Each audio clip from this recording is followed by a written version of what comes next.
Hi guys, welcome to another TISNET podcast. Today we have Dipendra Kumar Nayak from Sambalpur, Orissa. ठीक है, उड़ीसा से ये पहला पॉडकास्ट ले रहा हूँ मैं basically. So he got Mumbai campus MA Social Work in Livelihood and the Social Entrepreneurship, Mumbai campus once again. And yeah, this is what the campus he got selected for. Hi Dipendra. Good evening, sir. Yeah, I hi. am doing great. Great. And finally, once again, congratulations, you got Thank Mumbai you. campus for the social entrepreneurship program. Thank you, sir. So basically, ये भी जो background है दीपेंद्र का वो sky वाला background है because he is sitting outside. ठीक है. So anyways, so Dipendra just wanted to understand your TISSNET को लेके जो आपकी प्रिपरेशन थी एंड इंटरव्यू का जो एक्सपीरियंस था. जितने लोग Mumbai campus livelihood and social entrepreneurship इसके लिए प्लान कर रहे हैं या तो जो भी कोर्स के लिए प्लान कर रहे हो तो उनके लिए एक एड ऑन रहेगा. So very first want to understand कि आपका एकेडमिक बैकग्राउंड क्या है, educational background. First of all मैंने अपना जो कूलिंग किया था वो जवाहर नवोदय विद्यालय संबलपुर उड़ीसा से किया था. ओके. देन फिर मैंने जो अपना ग्रेजुएशन स्टेट के जो कैपिटल है भुवनेश्वर में किया था, बीजेपी कॉलेज. और वहाँ टीस एक क्रेज था. मतलब जो हमारे बीजेपी कॉलेज जो अलुमनी थे तो बहुत सारे टीस गए थे. वो जो टीस से आते थे वो टीस के बारे में बहुत बताते थे. Okay, great. सो वहां से एक टीस का जुनून चढ़ा कि भाई अपने को भी टीस जाना है. हाँ, वो टीस एक ब्रांड बन चुका था मतलब हमारा बीजेपी कॉलेज में. ओके. सो वहां से आपने स्टार्ट की आपके टीस की जर्नी. या okay. So tell me about your preparation workout daily routine. क्या था आपकी प्रिपरेशन को लेके जब टेस्टनेट की एग्जाम अगर लिखनी थी, प्रिपेयर करना था तो उसको लेके. सर मैंने पहले तो मैंने भैया लोगों से बात की जो सीनियर से. तो उन्होंने बताया कि जनरल अवेयरनेस के ऊपर मतलब थोड़ा ज्यादा ध्यान दो. हमारे मतलब हमारा एक टाइम था कि जनरल अवेयरनेस का जो कट ऑफ एक था वो हमारे ही टाइम में मतलब इंट्रोड्यूस हुआ था. मैंने बहुत ही डर गया था कि अगर मेरा ये मैथमेटिक्स हो गया, इंग्लिश हो गया, अगर जनरल अवेयरनेस नहीं हुआ तो मैंने एक साल मतलब जनरल अवेयरनेस ही पढ़ाई किया. और मैथ और इंग्लिश को मतलब थोड़ा बहुत पढ़ाई किया, मतलब उतना सीरियस नहीं था. और मैंने मतलब जो सोर्स मिलता था मुझे पढ़ने के लिए मैं वो कुछ भी छोड़ता नहीं था. मतलब जितना भी अपॉर्चुनिटी मिलता था, अगर ऑनलाइन हो अगर ऑफलाइन हो, कहाँ से भी कुछ भी गाइडेंस मिलता है तो मैं वो एक्सेप्ट कर लेता था. जीके को लेके आइडली बहुत लोग का ये मिसकंसेप्शन होता है कि बहुत टफ आता है और कैसे प्रिपेयर करे, कुछ भी पूछते हैं. तो उसको लेके कुछ आपका प्लानिंग था प्रिपरेशन को लेके? आई मीन जीके के पार्ट को लेके. मैथ्स और इंग्लिश तो एक बार चलो प्रैक्टिस से हो जाएगा. हाँ. जीके को लेकर के what you used to do?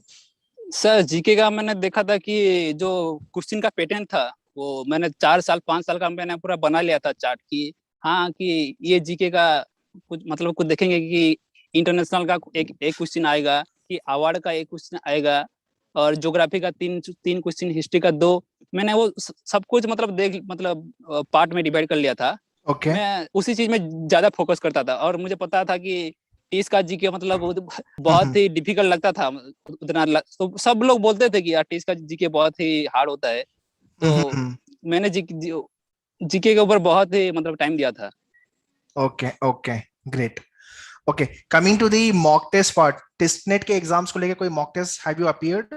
लिखा था आपने कोई मॉक टेस्ट वगैरह? नो सर, मैंने मॉक टेस्ट नहीं लिए थे. मतलब सारे प्रीवियस जो ईयर के जो क्वेश्चन थे मैंने वो सॉल्व किए थे. But I hear it is very important, one should write the mock test. तो डेफिनेटली मॉक टेस्ट आप लिख के जाओ because that play very important role in terms of your preparation and your selection also. Yeah. Okay, coming to the interview part, जो कि इसका interview काफी tough interview लोग बोलते हैं. So how was your experience and what kind of a question they have asked you? Interview का मतलब अभी जो मैं बोल रहा हूँ, मैं आपको फ्रैंकली बोल सकता हूँ कि मेरा अभी 30 या 35 मतलब इंटरव्यू मतलब मॉक इंटरव्यू दे चुका हूँ. मतलब ये 30 के लिए. अच्छा. मुझे शुरुआत से बहुत ही बहुत डर लगता था कैसे इंटरव्यू दूं, कैसे क्या करूं. तो मैंने जितने भी कांटेक्ट होते हैं मतलब 30 के जो अलुमनी होते हैं, मैंने मतलब एक के बाद मतलब सबको कनेक्ट करने लगा और सबको बोला कि आप एक मेरा इंटरव्यू लीजिए और आप एक मेरा इंटरव्यू लीजिए. और मैंने सबसे एक बार इंटरव्यू लिया और मैंने बहुत सारे इंटरव्यू ऑनलाइन देखे थे मतलब यूट्यूब से. तो मैंने वो प्रिपेयर किया था और मेरा जब इंटरव्यू हुआ था वो लाइवलीहुड एंड सोशल एंटरप्रेन्योरशिप का, ओके डर तो बहुत लगता था, लेकिन वो शुरुआत से मतलब वो कूल बना लेते हैं, मतलब उतना स्ट्रेस नहीं, वो फ्रेंकली हो जाते थे, फ्रेंडली हो जाते थे।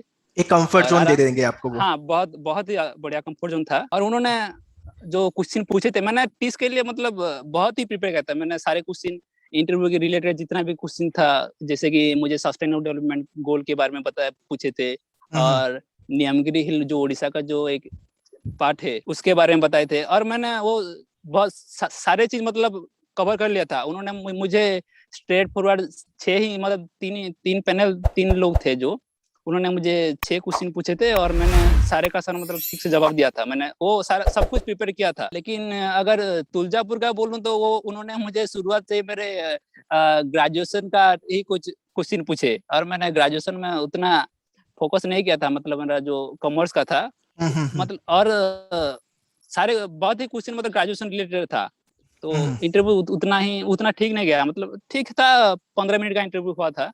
ओके 15 मिनट का ही हुआ था। हाँ। किस टाइप के क्वेश्चन उन्होंने पूछे थे? If you remember the question type, एक दो क्वेश्चन कुछ याद आ रहा है क्या पूछा था उन्होंने? उन्होंने बेसिक क्वेश्चन पूछते थे, मतलब व्हाई दिस कोर्स तो कंपलसरी होता था, हर इंटरव्यू में पूछे थे। और ऐसे मतलब तुम्हारा एरिया का कुछ प्रॉब्लम क्या है, तुम्हारा तुम कैसे देखते हो, उस टाइप का था। ओके ओके, सो ये बेसिकली आपका इंटरव्यू एक्सपीरियंस था। ठीक है, ग्रेट।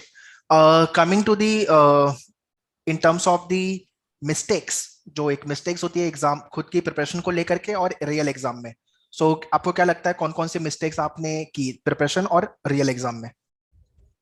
हाँ, प्रिपरेशन में जो मिस्टेक था, मैंने मतलब जीके का वो जीके को ही मतलब सीरियसली ले लिया था कि हाँ जीके ही पढ़ो, जीके ही पढ़ो, जीके का कटअप एक है, अगर नहीं हुआ तो टीच नहीं होगा। लेकिन ये ऐसा ही नहीं हो कि जीके ही पढ़ना है, लेकिन इंग्लिश और ये और जो एप्टीट्यूड है उसको भी उसके साथ मतलब ठीक से ध्यान से देना पड़ेगा, क्योंकि कॉन्फिडेंस था कि हाँ मेरा तो मैथमेटिक्स और इंग्लिश ठीक हो जाएगा, लेकिन जीके का क्या। और मैंने बहुत ही टाइम मतलब जीके के ऊपर स्पेंड किया था।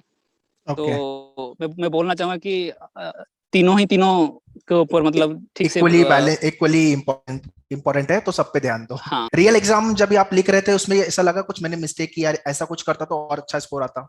रियल एग्जाम का जो देखेंगे कि अगर जो हमारा कंप्यूटर बेस्ड जो एग्जाम होता था, तो हमें अगर एक क्वेश्चन अगर मैथमेटिक्स का डाउट हो गया, अगर रुक गए हम वहाँ, तो मैं उसी को सॉल्व करने लगता था कि मतलब एक क्वेश्चन को 4 मिनट 5 मिनट लग जाता था। अगर मेरे हिसाब से वो अगर नहीं होगा, 2 मिनट के अंदर नहीं होगा, मतलब उसको स्किप करके नेक्स्ट जाना चाहिए। 100%। ओके, ये मिस्टेक्स थी आपकी। या so basically if I summarise overall your interviews, overall your podcast, so एक तो प्रिपरेशन अपने को जल्दी चालू करनी है। दूसरा आपका जो सेक्शन है इंग्लिश आपका हो गया, देन जीके एंड मैथ्स, तीनों को इक्वली इंपॉर्टेंस देना है, मॉक लिखना है, और ऑब्वियसली कॉन्फिडेंट रहना, डरना नहीं है, और टाइम ज्यादा स्पेंड नहीं करना particular question. If you get stuck, so उसको 1 से 2 मिनट के बाद तो स्किप करना ही है अनडाउटेबली। तो ये overall experience you got right. Okay, coming to the last question regarding your last minute tips. हर बार ये question एक common question है, I ask from all the students, those who got selected for TASs. तो एक tips क्या देना चाहोगे जो upcoming year aspirant है 2022, 23, 24, उनके लिए क्या टिप्स देना चाहोगे आप? एक वर्ड है कंसिस्टेंसी का जो है, वो मतलब छूटना नहीं चाहिए कि हाँ पढ़ाई के लिए 4 दिन पढ़ाई कर लिए, फिर 2-3 दिन गैप कर लिया, ऐसे नहीं होना चाहिए। अगर प्रिपरेशन कर रहे हैं तो ठीक है, करना चाहिए। और जो है हार्ड वर्क जो होता है, कि हम ऐसे नहीं कि लोग आजकल बोलते कि एक स्मार्ट वर्क करो, लेकिन मेरे हिसाब से कोई स्मार्ट वर्क नहीं होता है। वो जो ओवरनाइट थिंकिंग होता है कि एक रात में वो हो जाएगा, ये हो जाएगा, कुछ नहीं होता। अगर हार्ड वर्क नहीं किए तो नहीं होता।